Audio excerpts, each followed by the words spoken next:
नमस्कार, आप देख रहे हैं न्यूज़ टुडे 24। मैं अखिलेश। करने वाली लोकसभा पूर्व प्रत्याशी शालिनी यादव शादी समारोह में जाते समय गाजीपुर के स्थानीय होटल पर उन्होंने प्रेस वार्ता के दौरान देश के हालात पर चर्चा करते हुए किसानों, बेरोजगारों और नौजवानों के विषय में क्या क्या कहा, आइए सुनाते हैं हम प्रेस वार्ता में। शालिनी यादव। उसमें आप देखिए कि कहीं से भी ये सरकार इन सब समस्याओं से जो आज देश का नागरिक झेल रहा है, आज युवा बेरोजगार है, आज स्नातकों की आप देखिए कि पहले वालों की बात छोड़ दें, जो प्राइवेट सेक्टर में हमारे स्नातक थे वो सबको तो नौकरी छीन ली गई। जो ये दावा किया था जिस सरकार ने कि वो प्रतिवर्ष 2 करोड़ जॉब देगी, उसने जो पुराने जो जॉब थे वो तो सबके नौकरियां छीन करके उनको सड़क पर ला ही दिया।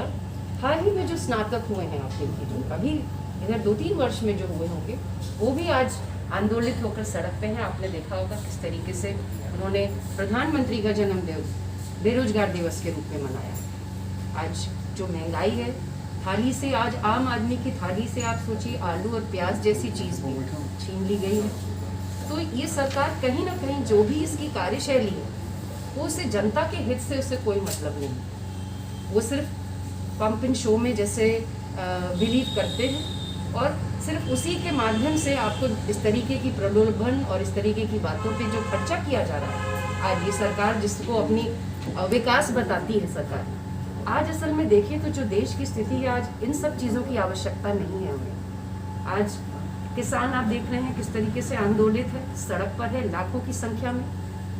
बेरोजगारी का आलम आज़ादी के बाद से ऐतिहासिक है। अर्थव्यवस्था का हाल कहीं छुपी नहीं है, जीडीपी आपकी माइनस में है, लेकिन उसके बावजूद सरकार सिर्फ अपने ही गुणगान में और अपने ही कुछ ऐसे कार्यों में लगी तो है।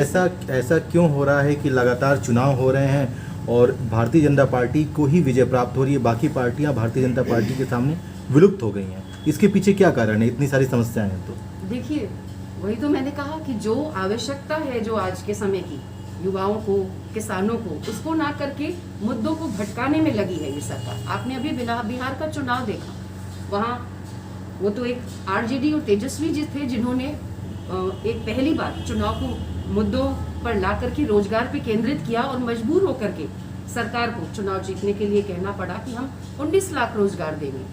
और 19 लाख रोजगार देने की कहने वाले लोगों ने ये नहीं सोचा कि जब अभी पिछली सरकार जब इन्होंने बनाई थी तो इन्होंने 2 करोड़ नौकरियां प्रतिवर्ष देने का जो वादा किया था, उस वादे का क्या हुआ?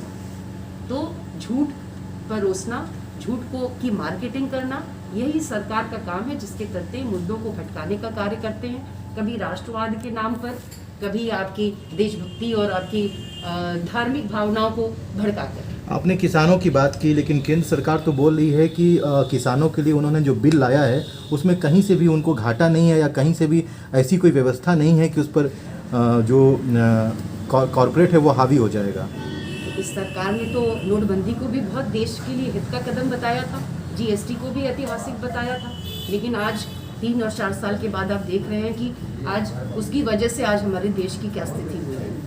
तो जो इसकी कथनी है और करनी है उसमें बहुत फ़र्क है, और यही कारण है कि आज 70 साल के इतिहास में देश की ऐसी बदहाली कभी नहीं रही। तो समाजवादी पार्टी का अब अगला प्लान क्या है? कैसे वो सरकार बना पाएगी और चुनाव में विजय प्राप्त करेगी? क्योंकि अभी तो परफॉर्मेंस बिल्कुल खराब चल रहा है उनका।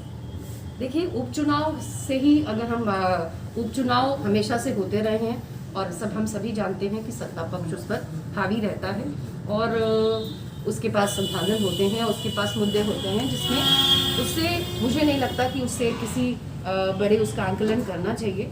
लेकिन जहाँ तक बात है कि आपने कहा कि कैसे करेंगे, तो अखिलेश यादव जी एक ऐसा चेहरा है समाजवादी पार्टी का जिनके पास विजन है, जिनके पास अनुभव है और जिन्होंने कार्य करके दिखाया है। उत्तर प्रदेश में अगर विकास के मायने आप देखें, असली कार्य जो हुए हैं वो अखिलेश यादव जी ने ही करके दिखाए हैं।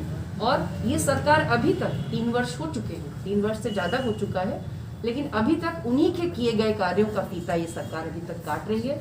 तो मुझे नहीं लगता इस बताने की आवश्यकता है कि 3.5 साल तक आप उनके कार्यों का अभी तक करके आपने अपना कार्य कुछ नहीं दिखा पाए। तो आज विकल्प अगर कोई है प्रदेश के सामने, तो वो अखिलेश यादव जी। मैम, नई शिक्षा नीति के बारे में आप क्या कहना चाहते हैं? देखिए, इस सरकार ने जो हर तरीके से, जिसने सिर्फ और सिर्फ झूठ बोला, इसलिए आज कोई भी इसको मानने के लिए तैयार नहीं है कि क्योंकि हमारे प्रधानमंत्री स्वयं हर बार मुंह पर आकर के साफ साफ झूठ बोलते हैं। अभी आपने चाइना में देखा, चाइना पर क्या चीज़ हुई थी और हमारे प्रधानमंत्री जी ने क्या बोला था उसके, कि ना तो कोई घुसा है और ना ही कोई हमारी सीमा के अंदर आया है। लेकिन आपने बाद में देखा कि सारी चीज़ें वो झूठी थी। तो आप शिक्षा की बात कर लीजिए, आप किसान बिल की बात कर लीजिए, जब सब कुछ आपने झूठी बोला है, जो आपने कहा उसका बिल्कुल विपरीत सामने आया है, तो हम कैसे मान लें कि आपका कुछ भी, आपका कार्य कहीं से भी तो किसी जनता के हित के लिए नहीं। पूरे देश में किसान से लेकर युवा आपके स्नातक हों, युवा हमारे देश के युवा हों, चाहे शिक्षक हो, सभी तो आंदोलित है, सभी तो सड़क पर है। कुछ तो कारण होगा। विपक्षियों के पास कोई ऐसा मुद्दा नहीं है कि बार बार किसानों को आगे करके गवर्नमेंट को घेर रही है? नहीं, क्यों नहीं है? अभी आपने बिहार में देखा, रोजगार मुद्दा बना कि नहीं बना? बिहार में तो समाजवादी पार्टी ने समर्थन कर दिया था। जो सरकार सिर्फ राम के नारे के बल पर, पुलवामा और पाकिस्तान के बल पर सिर्फ वोट मांगती है, उसको रोजगार के मुद्दे पर आना पड़ा कि नहीं पड़ा? और आपको देखिए, जो पहले उन्होंने 10 लाख नौकरी जो तेजस्वी जी ने कहा उसका मजाक बनाया, लेकिन फिर स्वयं जब देखा उन्होंने कि जनता का क्या मूड है, तो उनको मजबूरीवश उस पर आना पड़ा।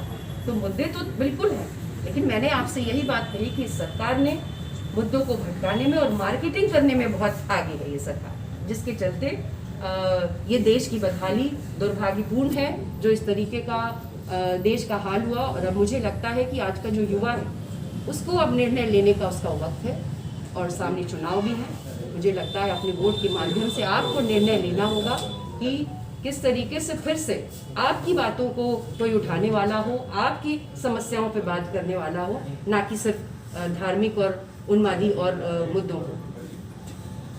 मुझे नहीं लगता कि ये कोई बहुत बड़ी ये चीज़ है। ये तो चूंकि माना जाता है और माना ही नहीं जाता, इसके पूरे प्रूफ हैं कि ओवैसी वहीं चुनाव जा करके लड़ते हैं जहां वो भाजपा को फायदा पहुंचाते हैं। 5 सीट जीत पाना, रीजनल में तो बहुत सी पार्टीज आप देखें जो 2, 4, 5 सीट वाले सभी होते हैं, तो ये कोई बड़ी बात नहीं है कि ओवैसी आज 5 सीट वहाँ से जीत के आए हैं।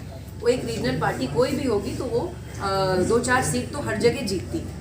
तो ये सब सरकार का प्रोपेगेंडा है, वो एक बीजिंग की तरह से कुछ वोट के बिखराव को, जनता को भ्रमित करने के लिए ऐसी चीज़ों को खड़ा करती है चुनाव के समय में। लेकिन अब जनता भी जागरूक हो चुकी है, वो जान चुकी है कि किस तरीके से 6 साल में उसको ठगा गया है और जो कहा गया है उसका विपरीत करके उन्हीं का अहित किया।